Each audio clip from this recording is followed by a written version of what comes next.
I think a lot of people have heard of you, Keith, in America. A lot of brethren have heard of you.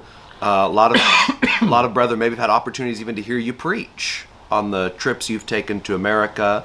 You've preached at different places, held some meetings. You've preached at Oklahoma New Year's meeting, for example.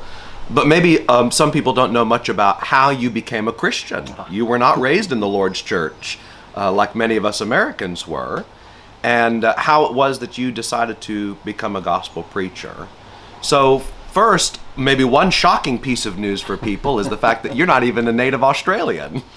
So where do you come from? Where do you come from? And how did you end up here in Australia, in Western Australia? This is true. I am not a native Australian, but I do have citizenship, so I feel fairly safe. Good, yes. So my family was Scottish. All of my family is Scottish, apart from me.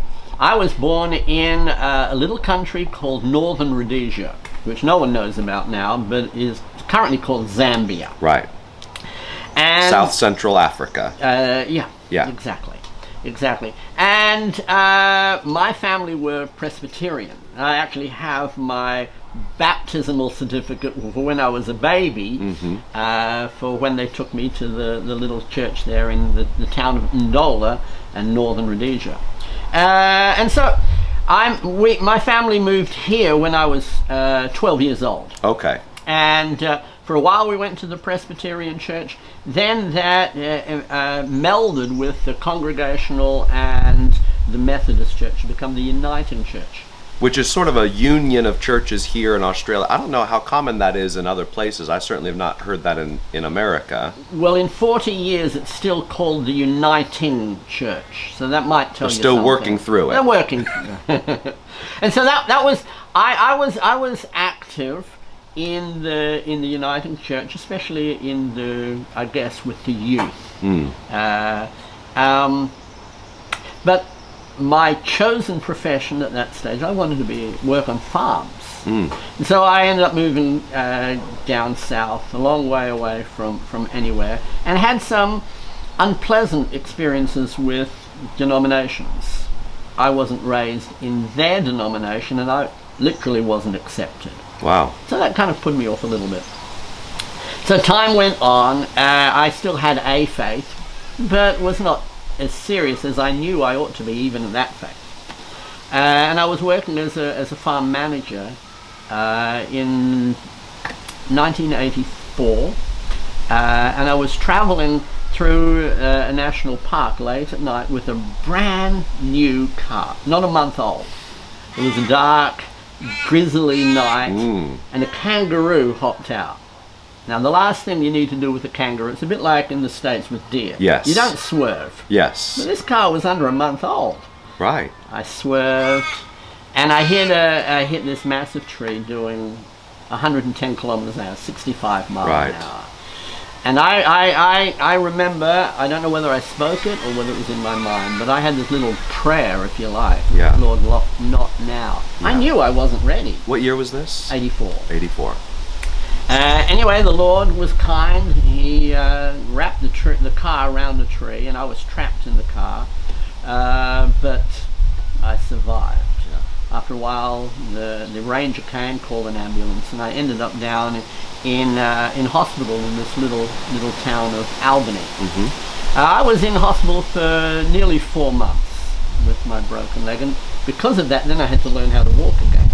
And so I was over a month recuperating, learning that. But when I got out of hospital, I remembered what I had said, and I determined that I would go and do the right thing. Seek the Lord. I didn't know what I was looking for. Yeah. But I saw an advertisement for a Church of Christ, and on the bottom of it, it said non-denominational. Now that means something different now. Right. But then that was used by Churches of Christ to say that we're not like, there is a denomination here that they call themselves the Associated Church of Christ. I didn't know what it meant, but I'd had a bad run-in with denominations, so I thought, oh, well, I'll go and check it out. I heard the gospel.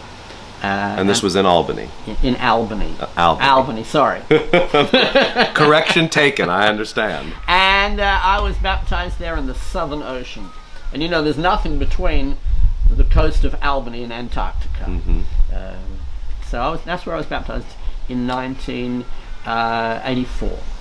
And so while this is happening simultaneously up in northern parts of the state, the work is getting started with Jerry and other efforts. These were all happening simultaneously. So you were baptized and started worshiping at this church in Albany, right? Did I say it correctly this time? Well, let's go back. I was baptized the week before, or the Sunday before I started back at work. I started the following day. But I was never taught the importance of worship. So I would occasionally attend this little congregation. Now, at the same time, I had met this young nurse in hospital. Mm-hmm. When I got out of hospital, we started dating, and we married. Mm-hmm. And that's my lovely wife, Anne. And she was doing nursing training in Perth. And so when we got married, I changed jobs and managed a farm just south of Perth, which turns out to be 15 minutes away from the building where the Armadale Church of Christ met. Mm. In time we found an advertisement for that, went there. Glenn Osborne was preaching there. He taught me about true worship, and he baptized my wife Anne.